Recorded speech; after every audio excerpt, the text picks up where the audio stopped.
Zee 24 तास एक पाऊल पुढे। अमरावती जिल्ह्यातली पिंगळादेवी विदर्भातल्या भाविकांचं श्रद्धास्थान आहे। माहूरच्या रेणुका मातेचं हे प्रतिरूप आहे। या मंदिराच्या स्थापनेविषयी निश्चित माहिती उपलब्ध नसल्यामुळे हे शक्तीपीठ स्वयंभू असल्याची भक्तांची भावना आहे। अमरावती शहरापासून 35 किलोमीटर अंतरावरच्या एका टेकडीवर वसलेलं हेमाडपंथी शैलीचं बांधकाम असलेलं हे अतिशय प्राचीन मंदिर।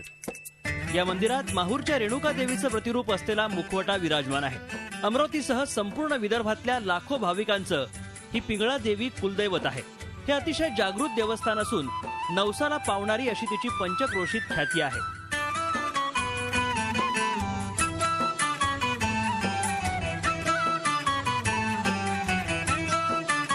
दुपारी तरुणावस्था आणि संध्याकाळी वृद्धावस्था अशा 3 वेगवेगळ्या रूपात पिंगळा मातेचं दर्शन होत असल्याची भाविकांची श्रद्धा आहे। आमची या देवीवर खूप श्रद्धा आहे आणि याची जशी ख्याती आहे तसे दिवसातूनचे 3 रूप दिसतात। ज्यांची खरोखर या देवीवर खूप श्रद्धा आहे ती सकाळी रूप वेगळं दाखवते, दुपारी वेगळं दाखवते आणि रात्री वेगळं दाखवते।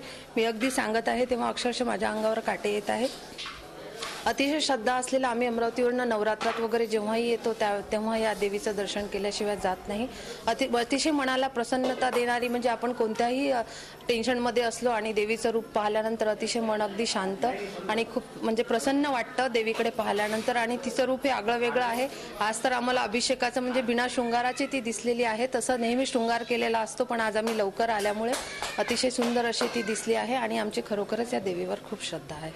जे काही आपण आपलं सांगतो, जे काही मांडतो, जे काही झालेल्या चुका सांगतो, हे आपल्याला देवी ऐकून घेते आणि कुठेतरी आपल्याला तिचा आशीर्वाद मिळतच असतो। देवावर श्रद्धा असो वा नसो, पण आपल्याला पाठीशी कोणीतरी आहे, आपली कोणावर तरी श्रद्धा आहे आणि आपलं कोणीतरी रक्षण करताय, ही भावना माणसासाठी खूप महत्त्वाची असते आणि मला वाटतं ही देवीच ही भावना आपल्यामध्ये निर्माण करते।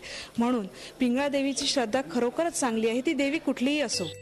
आदिशक्ती देवीच्या वेगवेगळ्या रूपातील 7 स्थानांपैकी पिंगळाई देवी हे एक मानाचं स्थान आहे। माहूरच्या रेणुका देवीच्या दिनचर्येप्रमाणेच या देवीची दिनचर्या असल्याची माहिती इथले पुजारी सांगतात। देवी आहे स्वयंभू निघालेली, पिंगळाक्ष देवीचं नाव आहे आणि माहूर एक पीठ, पिंगळाक्ष देवी एक पीठ, एक सप्तशृंगी, अमरावतीची अंबादेवी, नाशिकची सप्तशृंगी नाशिक, आपला कोल्हापूर, हे 7 बहिणीचं असं मुख्य पीठ आहे।